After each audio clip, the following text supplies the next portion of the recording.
একটা ঘন জঙ্গলের মাঝখানে ছিল একটি বড় সুন্দর পুকুর। সেই পুকুরে অনেক ব্যাঙ থাকত। সারা দিন তারা পানিতে লাফালাফি করত আর জোরে জোরে ডাকত। সব ব্যাঙ একসাথে, ব্যাক ব্যাক ব্যাক ব্যাক, এই পুকুরই আমাদের রাজ্য। একদিন দুপুরবেলা খুব ক্ষুধার্ত একটা শিয়াল সেই জঙ্গলের ভেতর দিয়ে হাঁটছিল। অনেকক্ষণ ধরে সে কোনো খাবার পায়নি। হঠাৎ পুকুরের কাছে এসে সে অনেক ব্যাঙ দেখতে পেল। শিয়ালের চোখ চকচক করে উঠল। আহা, এতগুলো মোটা মোটা ব্যাঙ! যদি এদেরকে এক এক করে খেতে পারি তাহলে তো কয়েকদিন আর খাবারের চিন্তা করতে হবে না। কিন্তু ব্যাঙগুলো পানির ভেতরে ছিল, তাই শিয়াল ভাবল কৌশল করে তাদেরকে বাইরে আনতে হবে। শিয়াল পুকুরের ধারে দাঁড়িয়ে খুব মিষ্টি গলায় ডাক দিল, ওহে ব্যাঙ বন্ধুরা, তোমাদের জন্য একটা খুব বড় সুখবর আছে। ব্যাঙেরা ডাক শুনে অবাক হয়ে তাকাত। আরে, শিয়াল আমাদের বন্ধু কবে থেকে হলো? চল শুনে দেখি কি বলে। সব ব্যাঙ পুকুরের ধারে জড়ো হলো। একটা মোটা ব্যাঙ, শিয়াল ভাই, কি সুখবর? শিয়াল খুব দুঃখের অভিনয় করে বলল, বন্ধুরা, আমি আজ সকালে বন বিভাগের লোকেদের কথা শুনেছি। তারা বলছিল এই পুকুরটা কয়েকদিনের মধ্যেই শুকিয়ে যাবে, তখন তোমরা সবাই খুব কষ্টে পড়বে। আমি সেটা ভেবেই তোমাদের সাহায্য করতে এসেছি।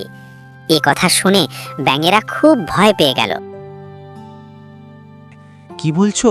তাহলে আমরা বাঁচব কিভাবে? শিয়াল আবার চালাকি করে বলল, ভয় পেও না, আমি একটা বড় পুকুরের খবর জানি। সেখানে অনেক পানি, অনেক খাবার।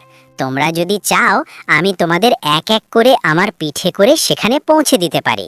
ব্যাঙেরা একে অপরের দিকে তাকালো। শিয়াল ভাই, তুমি কি সত্যি আমাদের সাহায্য করবে? অবশ্যই, তোমরা তো আমার বন্ধু। এ কথা শুনে সব ব্যাঙ খুশি হয়ে গেল। ঠিক আছে, আমরা রাজি, আমাদের নতুন পুকুরে নিয়ে চলো। শিয়াল মনে মনে খুব খুশি হল। শিয়াল মনে মনে, কি বোকা ব্যাঙ! এদেরকে নিয়ে গিয়ে এক এক করে খেয়ে ফেলবো। তারপর একটা ব্যাঙ লাফ দিয়ে শিয়ালের পিঠে উঠল। শিয়াল তাকে নিয়ে একটু দূরে জঙ্গলের ভেতরে গেল। সেখানে গিয়ে সে ব্যাঙটাকে ধরে ফেলল। ব্যাক, বাঁচাও! কিন্তু তখন আর কেউ ছিল না। শিয়াল তাকে খেয়ে ফেলল। তারপর শিয়াল আবার পুকুরে ফিরে এলো। বন্ধুরা, তোমাদের বন্ধুকে আমি নিরাপদে নতুন পুকুরে রেখে এসেছি। এবার আরেকজন ওঠো। ব্যাঙেরা খুশি হয়ে আবার একজনকে পাঠালো। এভাবে শিয়াল এক এক করে অনেক ব্যাঙকে নিয়ে গিয়ে খেয়ে ফেলতে লাগল। শেষে পুকুরে মাত্র একটা ছোট ব্যাঙ রয়ে গেল। সে অবাক হয়ে বলল, ছোট ব্যাঙ অনেকক্ষণ ধরে অপেক্ষা করতে লাগল, কিন্তু যেসব ব্যাঙ শিয়ালের পিঠে করে গেছে তাদের কেউই আর ফিরে আসছে না। তখন ছোট ব্যাঙটা একটু সন্দেহ করল। শিয়াল ভাই, একটা কথা বলি, এতক্ষণ হয়ে গেল কিন্তু আমার কোনো বন্ধুই তো ফিরে এসে আমাদের খবর দিল না। তারা কি সত্যি নতুন পুকুরে পৌঁছেছে নাকি নাকি অন্য কিছু হয়েছে? শিয়াল বুঝতে পারল এবার হয়তো তার চালাকি ধরা পড়ে যাবে, তাই সে তাড়াতাড়ি মিষ্টি করে হাসল। আরে বোকা ব্যাঙ, তুমি এত চিন্তা করছো কেন? তোমার বন্ধুরা এখন নতুন পুকুরে গিয়ে এত আনন্দ করছে যে তারা ফিরে আসার কথাই ভুলে গেছে। সেখানে বড় বড় গাছ, ঠান্ডা পানি আর অনেক খাবার। তাই তারা আমাকে বলেছে, শিয়াল ভাই, বাকিদেরও নিয়ে আসো। কিন্তু ছোট ব্যাঙটা একটু বুদ্ধিমান ছিল। সে চুপচাপ চারপাশে তাকাতে লাগল। হঠাৎ তার চোখ পড়ল জঙ্গলের মাটির দিকে। দূরে কিছু সাদা সাদা জিনিস পড়ে আছে।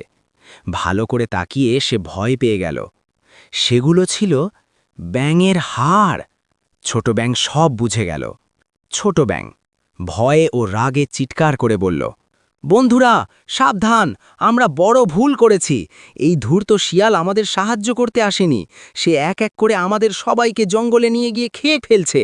দেখো, ওখানে আমাদের বন্ধুদের হাড় পড়ে আছে। এ কথা বলেই ছোট ব্যাঙ ভয়ে দ্রুত পুকুরের দিকে লাফ দিল। ঝপ, সে সোজা পানির গভীরে লুকিয়ে পড়ল।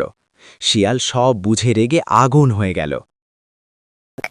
ধুর, সব কিছু ঠিকঠাক চলছিল, আর একটু হলেই এই শেষ ব্যাঙটাকেও খেয়ে ফেলতাম, কিন্তু এই ছোট্ট ব্যাঙটা এত চালাক হবে কে জানতো। রাগে শিয়াল মাটিতে পা ঠুকতে লাগল, কিন্তু আর কোনো ব্যাঙই পানির বাইরে এলো না। শেষ পর্যন্ত শিয়াল হতাশ হয়ে লেজ নেড়ে বলল, আহ, আজ আর কিছু করার নেই, আমার শেষ খাবারটাও হাতছাড়া হয়ে গেল। এ কথা বলে শিয়াল ধীরে ধীরে জঙ্গলের ভেতর হারিয়ে গেল। বন্ধুরা, এই গল্প থেকে আজ আমরা শিখলাম, মিষ্টি কথায় সহজে বিশ্বাস করা উচিত নয়, বুদ্ধি খাটিয়ে সিদ্ধান্ত নিতে হয়। গল্পটি যদি ভালো লাগে অবশ্যই লাইক, কমেন্ট ও সাবস্ক্রাইব করবেন।